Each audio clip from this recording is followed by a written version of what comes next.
You know what occasionally happens on the street when two people are walking down the sidewalk straight at each other, and they both decide to move to the right together, and then to the left together, and they somehow get stuck, and they can't pass each other. Zen teachers will pull just exactly that sort of stunt when going down a path and meet one of their students, to see if they can get him in a tangle, and can he escape from it. And you will find in everyday life that there is a very clear distinction between people who always seem to be self-possessed and people who are dithering and nervous and don't quite know how to react in any given situation, always getting embarrassed because they have their life too strongly programmed. You said, this is a common marriage argument. You said you would do such and such a thing at such and such a time, and now you've changed your plans. Not that the change of plans really caused any inconvenience, but just the feeling that when you say you will do something at a certain time, you ought to do it at that time, come hell or high water. Well, that's being very unadaptable. That's being a stone kind of sticky thing. If it, after all, doesn't matter when we do it, and somebody is offended because the time has been changed, that's simply because they are attached to punctuality as a fetish. And this is one of the great problems. This causes many automobile accidents. Men rushing home to be on time for dinner when they stayed late either working or they had to stop for a drink at some bar, or when the girl feels that she has to, if she has a fussy husband and she feels she has to have the dinner ready at exactly a certain moment, she ruins the cooking. You'd rather have a faithful wife and a bad cook. I hope I'm not treading on any toes.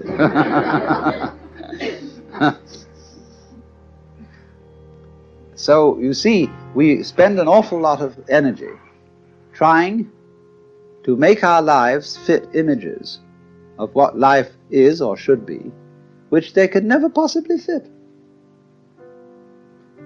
So, Zen practice is in getting rid of these images. But it's so explosive socially to do that, and it so worries people.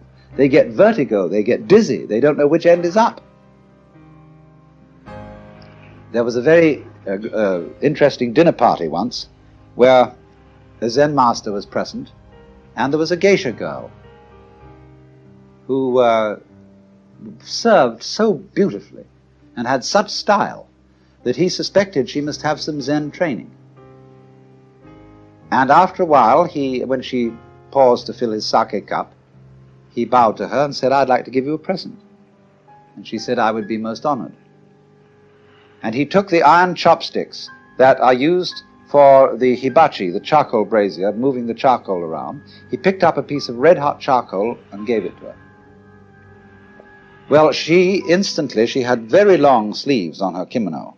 She whirled the sleeves round her hands and took the hot charcoal, withdrew to the kitchen, dumped it, and changed her kimono because it was burnt through.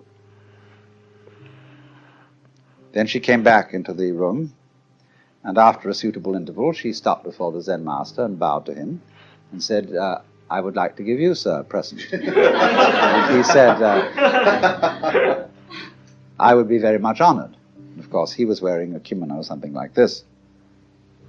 And so she picked up a piece of coal and offered it to him.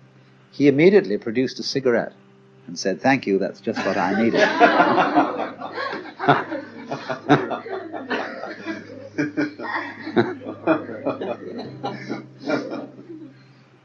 Now, you know, in the same way that we have this in our culture, certain people who are comedians, who know how to make jokes and gags in a completely unprepared situation, face them with anything, and they somehow come through. So that is exactly the same thing in a special domain as Zen. Only a master of Zen does this in every life situation. But the important thing is to be able to do this